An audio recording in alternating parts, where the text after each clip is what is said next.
Hello everyone, welcome back to my channel. आज की video में हम देखने वाले हैं कि मैंने आईबीसी के पेपर में कैसे 70 प्लस स्कोर करा।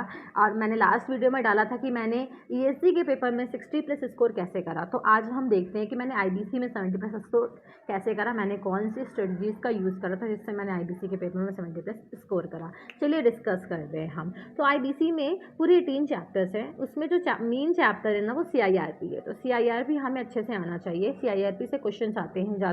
तो सीआईआरपी को हमें अच्छे से पढ़ना है, उसके जो सेक्शंस है उसको भी अच्छे से पढ़ना है, उसमें जो केस लॉज है उसको अच्छे से पढ़ना है, उसमें जो क्वेश्चंस आप रिपीटेड हुए हैं वो भी हमें देख के जाना है, और हमें आंसर राइटिंग भी करके जाना है पूरी आईबीसी की। मॉक टेस्ट भी देने हैं, जिससे क्या होगा, जब हम आंसर लिखेंगे पेपर में ना तो हमारी स्पीड मेंटेन रहेगी और हमें पता होगा कि हमें कितना आंसर लिखना है। क्योंकि मेन प्रॉब्लम क्या होती है ना ओपन बुक में बच्चों के साथ, कि उनका पेपर छूट जाता है, वो मैनेज नहीं कर पाते, क्योंकि हमें देख के लिखना होता है, बच्चे पहले से पढ़े नहीं होते। तो आपको पहले से पढ़ के भी जाना है, तभी आप एग्जामिनेशन में स्कोर कर पाएंगे, जिससे आपका ओवरऑल ग्रुप भी क्लियर हो जाएगा ना। तो आपको क्या करना, अच्छे से स्ट्रेटजी का बनाना है, इसको यूज़ करना है, आपको इंडेक्स बना के रखना है, आपको सेक्शन की लिस्ट बना के रखनी है, रेगुलेशन की लिस्ट बना के रखनी है।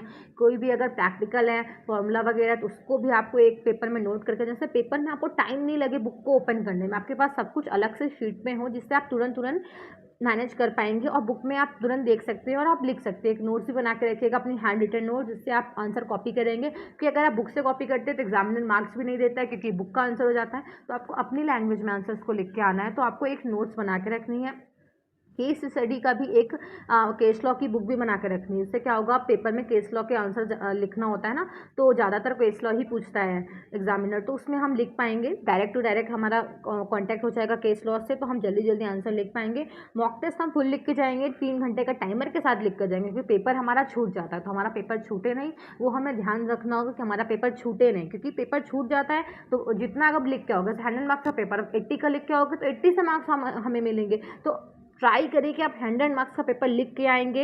And best of luck from my side, see you soon in next video. Follow कर लेना मेरे चैनल को।